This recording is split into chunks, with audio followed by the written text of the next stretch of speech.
വളരെ ഉയരങ്ങളിൽ ജീവിക്കുമ്പോഴും ഒരു സാധാരണക്കാരനെ പോലെ ലളിതമായി ജീവിക്കുക എന്ന് പറഞ്ഞാൽ ഏറ്റവും ബുദ്ധിമുട്ടുള്ള കാര്യമാണ്. വളരെ അപൂർവം ആളുകൾക്ക് മാത്രമേ അത് ജീവിതത്തിൽ കഴിഞ്ഞിട്ടുള്ളൂ. നമ്മൾ ലാളിത്യം സൂക്ഷിക്കണമെന്ന് മനസ്സിലാഗ്രഹിച്ചാലും ആർഭാടത്തിൻ്റെ നടുവിലേക്ക് നമ്മൾ മൂക്കുകുത്തി വീണ് കഴിഞ്ഞാൽ പിന്നൊരു തിരിച്ചുവരവ് വളരെ പാടാണ്. ഞാൻ പറയാൻ വരുന്നത് ലാളിത്യം മുഖമുദ്രയാക്കിയ ഒരു വ്യക്തിയെക്കുറിച്ചാണ്. കത്തോലിക്ക സഭയുടെ തലപ്പത്തിരിക്കുമ്പോഴും ലളിതമായി ജീവൻ നയിച്ച് ലോകത്താകമാനമുള്ള മനുഷ്യർക്ക് സ്നേഹം പകർന്ന ഒരു വലിയ മനുഷ്യൻ ഫ്രാൻസിസ് മാർപ്പാപ്പ. അദ്ദേഹത്തെക്കുറിച്ചാണ് ഇന്നത്തെ സുഭാഷിതത്തിൽ നമ്മൾ പറയുന്നത്. മാർപ്പാപ്പയുടെ ഔദ്യോഗിക വസതിയുടെ ചിത്രങ്ങൾ നിങ്ങൾ പലപ്പോഴും ടെലിവിഷനിലൊക്കെ കണ്ടിട്ടുണ്ടാകും. അത് വത്തിക്കാൻ നഗരത്തിൻ്റെ ഒത്ത നടുക്കുള്ള അപ്പോസ്തലിക് കൊട്ടാരമാണ്. വലിയൊരു കൊട്ടാരമാണ്. നിരവധി ഓഫീസുകളും മ്യൂസിയങ്ങളും ലൈബ്രറിയും ചാപ്പലും എല്ലാം ഉൾപ്പെടുന്ന ഒരു മണി സൗധമാണ് ഈ പറയുന്ന കൊട്ടാരം. അങ്ങനെ ഒരു കൊട്ടാരത്തിൽ താമസിക്കാൻ അദ്ദേഹത്തിന് അവസരം ലഭിച്ചു. നിങ്ങൾക്ക് അങ്ങനെ അവസരം ലഭിച്ചാൽ നിങ്ങളത് വേണ്ടെന്ന് വെക്കുമോ? നമ്മൾ എപ്പോൾ അതിനകത്ത് കയറി കിടന്നു എന്ന് ചോദിച്ചാൽ മതി. എന്നാൽ തൻ്റെ സ്ഥാനം നൽകുന്ന സൗകര്യങ്ങളൊന്നും തനിക്ക് വേണ്ട എന്ന് ഈ വൈദികൻ തീരുമാനിച്ചു. അതാണ് ഫ്രാൻസിസ് മാർപ്പാപ്പ.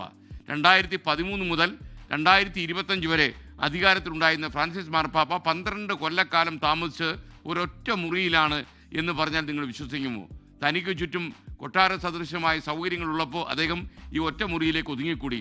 അർജന്റീനയിൽ നിന്ന് കർദിനാളായി വത്തിക്കാനിലേക്ക് വന്ന സമയത്ത് അദ്ദേഹത്തിന് താമസിക്കാൻ സാന്താ മാർത്ത ഗസ്റ്റ് ഹൗസിലെ ഒരു മുറി നൽകി.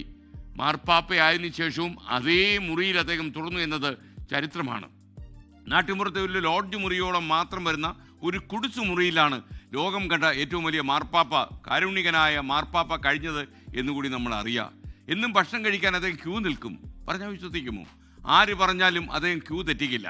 ഇങ്ങനെ ഒരുപാട് മനുഷ്യരെ നമുക്ക് ജീവിതത്തിൽ കാണാൻ കഴിയില്ല. അറിവും പക്വതയും വ്യക്തികളെ കൂടുതൽ വിനയവും ഔന്നിത്യമുള്ളവരുമാക്കി മാറ്റും എന്നാണ് ഫ്രാൻസിസ് മാർപ്പാപ്പ അദ്ദേഹത്തിൻ്റെ ജീവിതം കൊണ്ട് നമ്മോട് തെളിയിച്ചത്.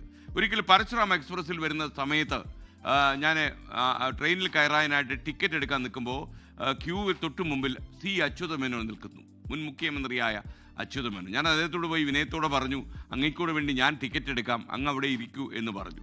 അദ്ദേഹം ഇരുന്നില്ല എന്ന് മാത്രമല്ല, ക്യൂവിൽ ഏതാണ്ട് കുറച്ചധികം സമയം നിന്ന് സി അച്യുതമേനോൻ ടിക്കറ്റ് എടുത്തു. ട്രെയിനിൽ കയറിയപ്പോൾ എനിക്കിരിക്കാൻ സീറ്റ് കിട്ടി, അദ്ദേഹത്തിന് ഇരിക്കാൻ സീറ്റ് കിട്ടിയില്ല. അദ്ദേഹം പതുക്കെ കയറി വരുമ്പോഴത്തേക്കും എല്ലാവരും ഇരിപ്പിടങ്ങളിൽ ഉപവിഷ്ടരായി. അപ്പോൾ ഞാൻ അദ്ദേഹത്തോട് അടുത്ത് ചെന്നിട്ട് പറഞ്ഞു, എനിക്ക് പ്രശ്നമൊന്നുമില്ല, എനിക്ക് നിൽക്കുന്നതാണ് എപ്പോഴും ഇഷ്ടം, അങ്ങ് ഇരുന്നാൽ എനിക്ക് സന്തോഷമായി എന്ന് പറഞ്ഞു. മിണ്ടിയിലെന്ന് മാത്രമല്ല കൈയെടുത്ത് കാണിച്ചു വേണ്ട എന്ന്.